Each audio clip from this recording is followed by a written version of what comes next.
Salve te discipuli. This is Help for Your Latin Studies in Henle First Year Latin, exercise number 247. In this exercise, we will be translating sentences from English to Latin. And these sentences contain purpose clauses, a main clause and a purpose clause. And so you will remember that there is a primary tense that we learned about just a few pages ago, primary tenses. When the main verb in a main clause is in a primary tense, that means present, future, or future perfect, then use the present subjunctive in the purpose clause or the subordinate clause. Okay, so with these sentences, we're going to be translating from English to Latin, but we want to be sure that if the main clause verb is in one of those primary tenses, that we use the present subjunctive on the verb in the subordinate clause or the purpose clause. So let's just take a look at number 1. It says, they fight in order to conquer.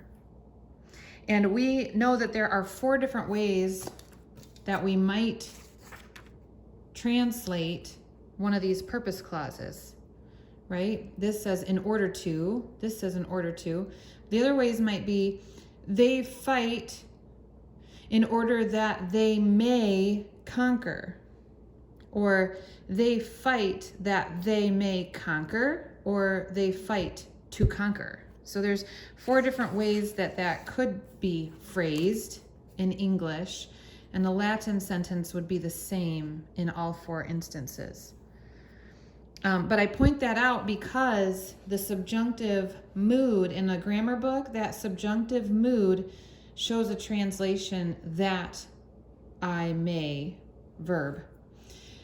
So with that in mind, that present subjunctive of the verb in the subordinate clause would communicate that idea, that I may, or in order to. Both work. Okay, so looking at our sentence, we have a main clause, they fight. We have in order to, which is our ut. And then we have our subordinate clause, which is simply the verb conquer. Remembering that this might be translated in order that they may. So they, the third person plural here, also applies here. Okay, so we've already said that. In our main clause, this is third person plural. And it's now, they fight, not they will fight, not they were fighting, not they fought. It's a present tense verb. And then we know that our connecting part of this sentence is ut, in order to. And so then our subordinate clause verb conquer needs to be present subjunctive. Well, the first thing that we need to check is what conjugation family does that verb belong to? So I would turn in the book and look for that verb, which means conquer.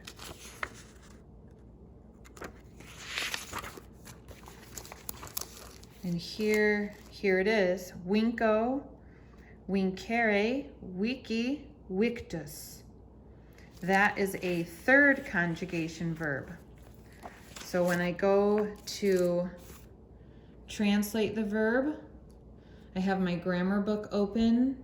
This is page 49, which shows me active voice, subjunctive mood, present tense. And that's exactly what we need, is present subjunctive, because the verb in our main clause is present tense.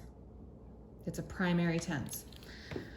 Okay, so I want third conjugation. That's this here. First conjugation is the page before, and then you have second, third, fourth. So a third conjugation verb, and this is third person plural, just like from the main clause. Mittant, but our word for conquer is winko, so winkant. Again, this is third person plural and present tense, but subjunctive mood. Okay, let's go ahead and write it in Latin. They fight. Our word for fight is pugno, pugnare, pugnavi, pugnatus. And this is a third person plural in the present tense, so we will use the present system, which comes from that first principal part, pugno. And thinking through my present tense verb endings in the first conjugation, OST, mustis, unt is my third person plural. So pugnant. There's the main clause. Remember that subject pronoun is part of the verb. Ut, in order to, and winko, subjunctive mood, present tense, third person plural, winkant. Okay, so continue to work through exercise 247, considering the main clause, the connecting conjunction, and the subordinating clause, and how those verbs might be translated. Keep your grammar book open to page 49. That will be helpful. 48 and 49, depending on the conjugation family of the verb that you're considering. I hope this has been helpful to you. Have a great day.